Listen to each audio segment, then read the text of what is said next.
Assalamualaikum warahmatullahi wabarakatuh. Alhamdulillahirrabbilalamin. Bertemu kembali dalam mata kuliah Pendidikan Pancasila bersama saya Vera Budiarsa Arif. Kali ini kita akan coba menguraikan tentang apa saja yang insya Allah akan dipelajari oleh para mahasiswa saat mereka mengambil mata kuliah Pancasila ini. Baik, kita coba lihat.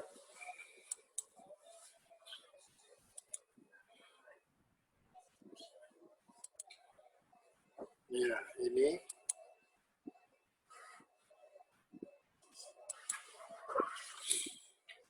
Pancasila untuk MKWU 2 di Universitas Tanjung Pura. Tujuan dari penyelenggaraan pendidikan Pancasila diharapkan dapat tercipta wahana pembelajaran bagi para mahasiswa untuk secara akademik mengkaji, menganalisis, biasa di tataran mahasiswa ini tahapannya menganalisis, dan memecahkan masalah-masalah pembangunan bangsa dan negara dalam perspektif nilai-nilai dasar Pancasila sebagai ideologi dan dasar negara Republik Indonesia. Ini penting.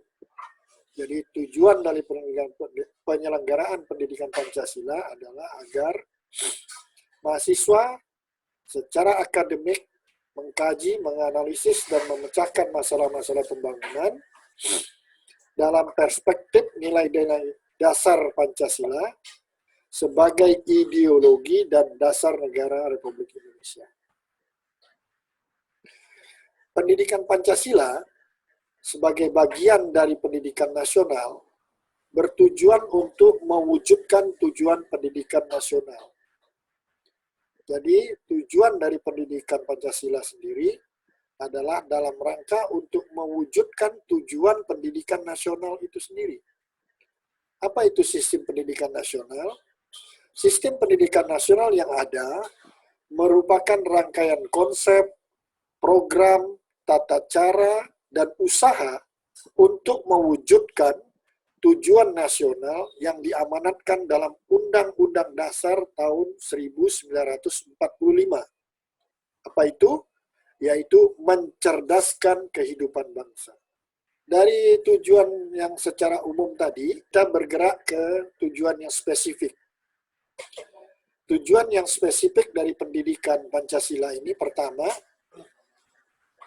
memperkuat Pancasila sebagai dasar falsafah negara dan ideologi bangsa melalui revitalisasi nilai-nilai dasar Pancasila sebagai norma dasar kehidupan bermasyarakat, berbangsa, dan bernegara. Yang kedua, tujuan spesifik pendidikan Pancasila adalah memberikan pemahaman dan penghayatan atas jiwa dan nilai-nilai dasar Pancasila kepada mahasiswa sebagai warga negara Republik Indonesia, serta membimbing untuk dapat menerapkan dalam kehidupan bermasyarakat, berbangsa, dan bernegara.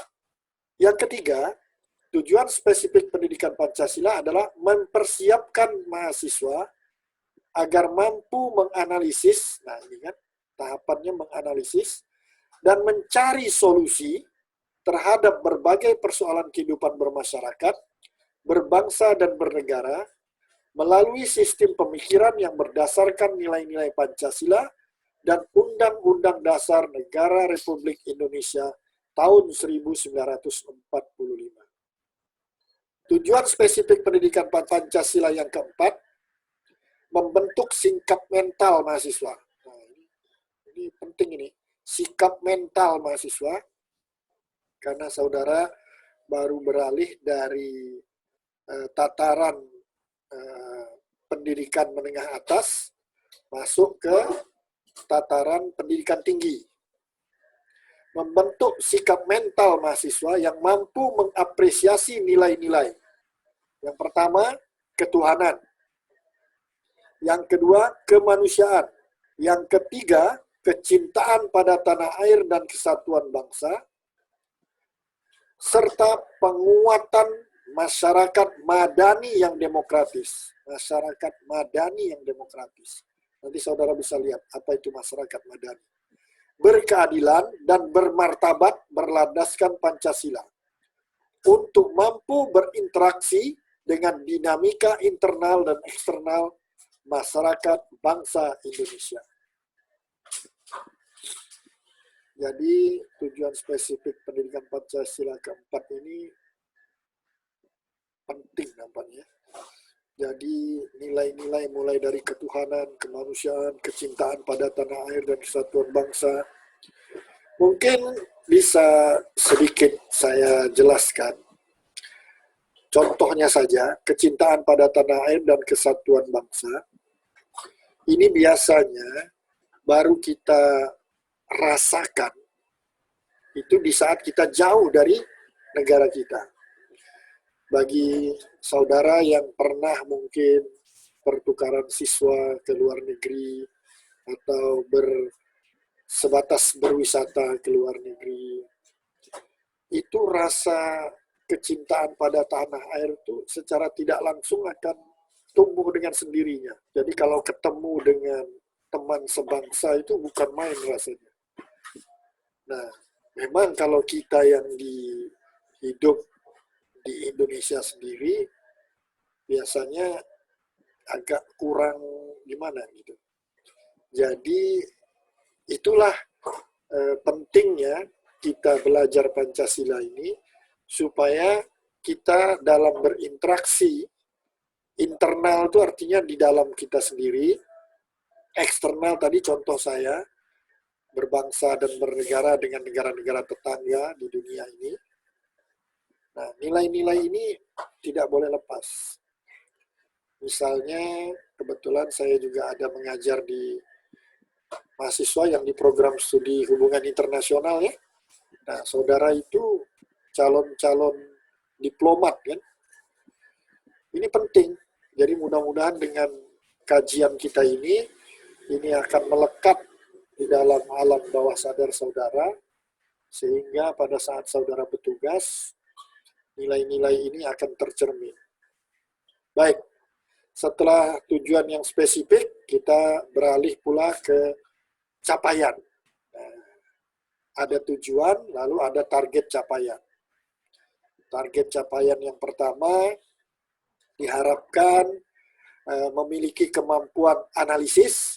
Tadi saya ulang lagi, tataran mahasiswa ini sudah tahapannya analisis.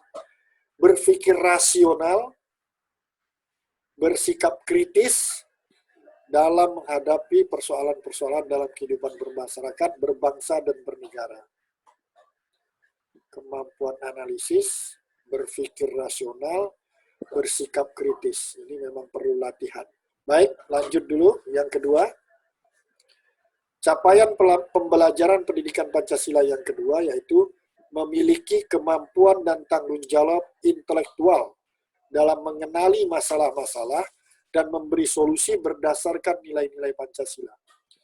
Jadi dari masalah yang ada, solusi yang diberikan tidak lepas dari nilai-nilai Pancasila. Yang ketiga, capaian pembelajaran pendidikan Pancasila yaitu mampu menjelaskan dasar-dasar kebenaran bahwa Pancasila adalah ideologi yang sesuai bagi bangsa Indonesia yang majemuk. Majemuk ini dicontohkan atau disebutkan di sini Bhinneka Tunggal Ika.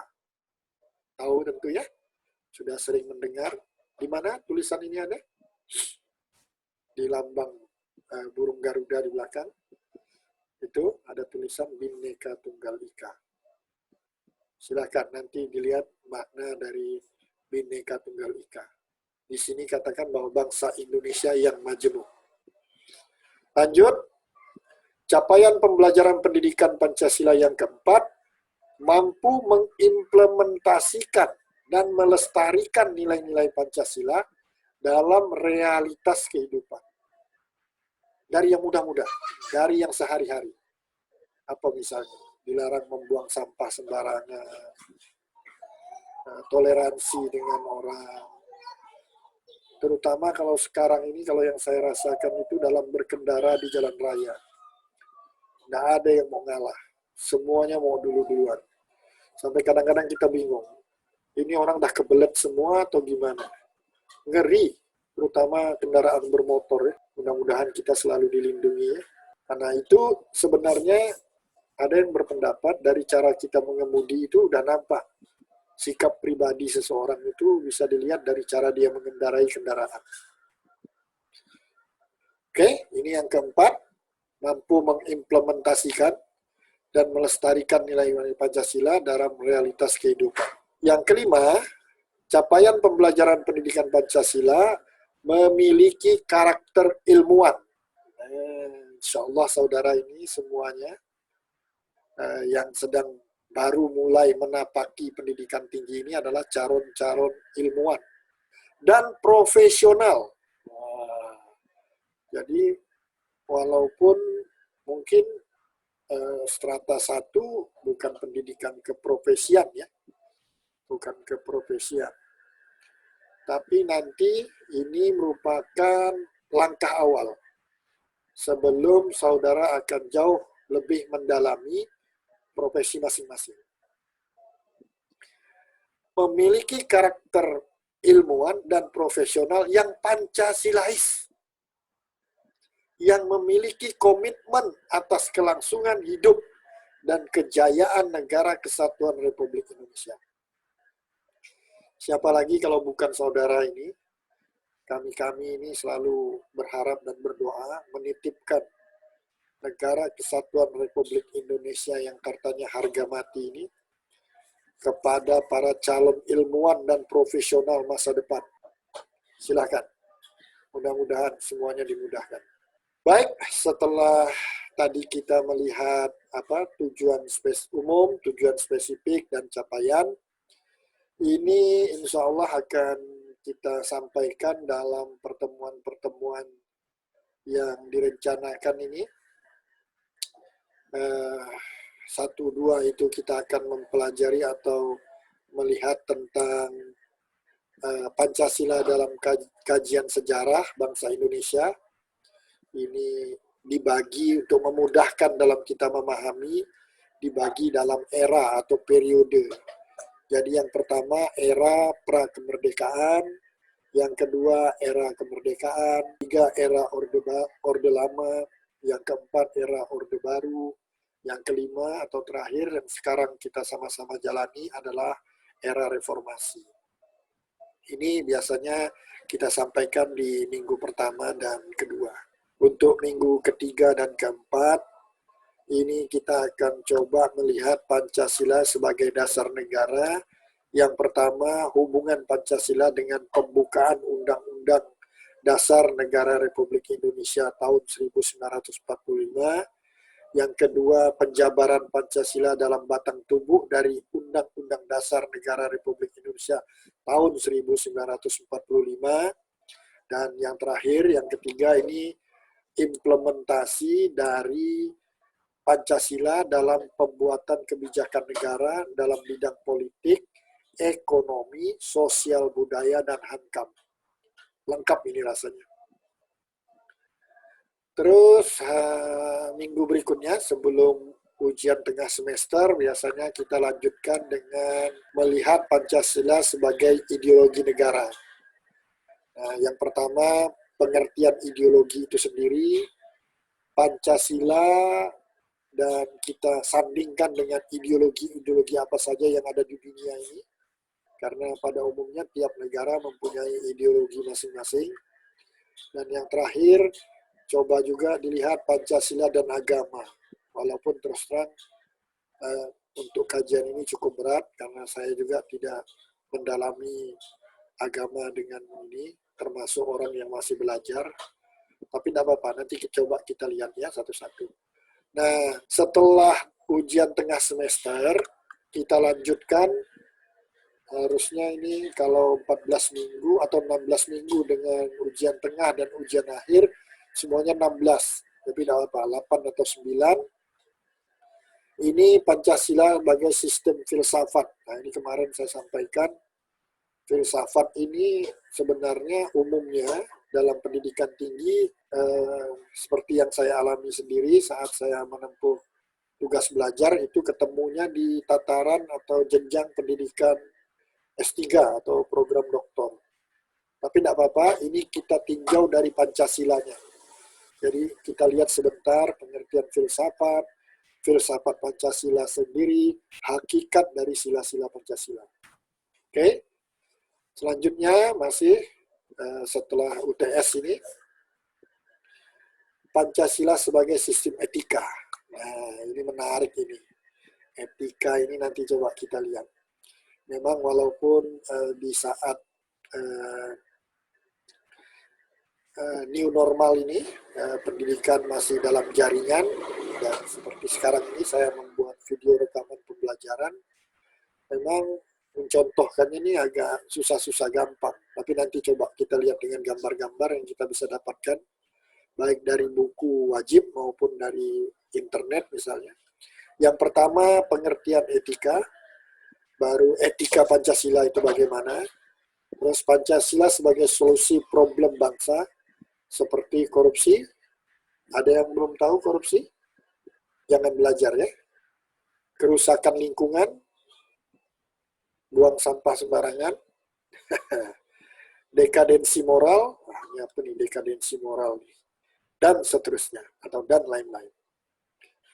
Baik, yang terakhir sebelum kita ujian ini yang terpenting sesuai dengan jenjang pendidikan saudara, dan saudara sedang melakukan pengembangan ilmu, maka Pancasila sebagai nilai pengembangan ilmu, nanti kita coba lihat, mulai dari ketuhanan, kemanusiaan, persatuan, kerakyatan, keadilan.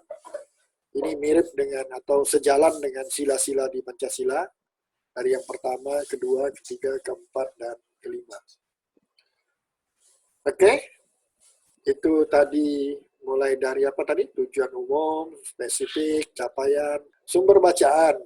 Ada dua ini, biasa yang saya wajibkan yang ini mahasiswa harus punya, pendidikan Pancasila untuk perguruan tinggi, dari Direktorat Jenderal Pembelajaran dan Kemahasiswaan, cetakan ke-1 tahun 2016. Ini zaman sekarang sangat gampang, saudara tidak usah khawatir, tidak tersedia di toko buku di daerah kita, saudara tinggal mengklik dengan handphone, saudara bisa membeli. Ini biasanya saya minta kalau dapat kolektif, jadi saudara yang satu daerah meringankan di ongkos pengiriman. Nah, kalau yang ini bisa diambil dari internet. Sebenarnya ini juga ada bahan PDF-nya. Silakan saja. Cuma biasanya bukan mengapa saya mewajibkan, karena untuk beberapa daerah yang misalnya teman-teman, saudara-saudara kita yang jauh dari ibu kota provinsi ini, ada yang sinyal, ada yang listrik, tidak hidup 24 jam. Dan kalau saya sendiri pribadi membaca dari buku ini, tahannya mungkin karena terbiasa dulu bukan zaman komputer, lebih ini daripada laptop. Apalagi kalau yang suka membaca itu sambil baring-baring gitu. Macam mana laptop, HP baring-baring, lepuk, jatuh nanti. Ini ya, silakan. Ini cara mencarinya di Google, misalnya kita gunakan Google, ketik pendidikan Pancasila PDF Ristek Dikti. Keluar e-book, buku pendidikan Pancasila Ristek Dikti, UPT Pusat, dan seterusnya. Klik ini, satunya ini, lalu di-download. Kalau mumpung sedang berada di tempat yang ada wifi gratisnya, saudara download ini, jangan cuma lagu dan yang lain-lain. Ini download pelajaran kita ini. Nanti akan saudara dapatkan dua buku ini lengkap. Yang pertama ini 167 halaman, yang kedua ini 239 halaman. Nanti dibagi-bagi, disimpan di handphonenya, disimpan di laptopnya, dalam kondisi offline pun saudara bisa sambil membaca. Biasanya dengan sering dibaca itu secara tidak langsung pada saat nanti dia akan keluar dengan sendirinya. Karena ini memang bacaan yang panjang, yang memerlukan pengulangan. Jadi rajin dibaca, makin dia ini. Oke, terima kasih untuk materi tentang apa yang akan kita pelajari, tujuannya, terus tujuan spesifik, capaian, lalu bagaimana membagi dalam minggu-minggu pertemuan, lalu apa bahan bacaannya, sudah saya sampaikan. Silahkan dibaca dengan baik, mudah-mudahan saudara bisa membagi waktu, karena beban SKS saudara cukup banyak. Beban SKS itu adalah utang, kredit, jadi kita kredit. Untuk semester 1 ini memang paket, saudara dikasih pinjaman, ada yang 21 SKS, ada yang 23, tergantung program studinya. Nah, saudara harus tebus itu di akhir semester, saudara bisa kembalikan berapa. Nah, itu yang disebut dengan IP, nilai. Jadi kalau saudara dapat 21, saudara bisa kembalikan dengan rata-rata B3, jadi IP saudara bisa kembalikan 63 poin, artinya saudara dapat IP 3. Nah, akan berdampak kepada kemudahan saudara mengambil paket SKS di semester berikutnya. Mari berdoa, mulai tanamkan dari sekarang semangat belajarnya. Dalam kondisi seperti ini, godaannya lain lagi dengan zaman waktu kita masih belum ada pandemi COVID. Main, teman, jalan itu. Tapi kalau sekarang lain lagi. Bangunnya malas, tidurnya lambat, karena internet biasa malam ini lancar. Main internetnya sampai malam, kesiangan, malas bangun. Nah, itu yang berat. Disiplinkan diri, insya Allah bisa. Oke? Mohon maaf jika terdapat kata-kata atau uraian yang keliru dan salah, semata-mata keterbatasan pengetahuan saya. Wabillahi taufiq wal hidayah. Wassalamualaikum warahmatullahi wabarakatuh.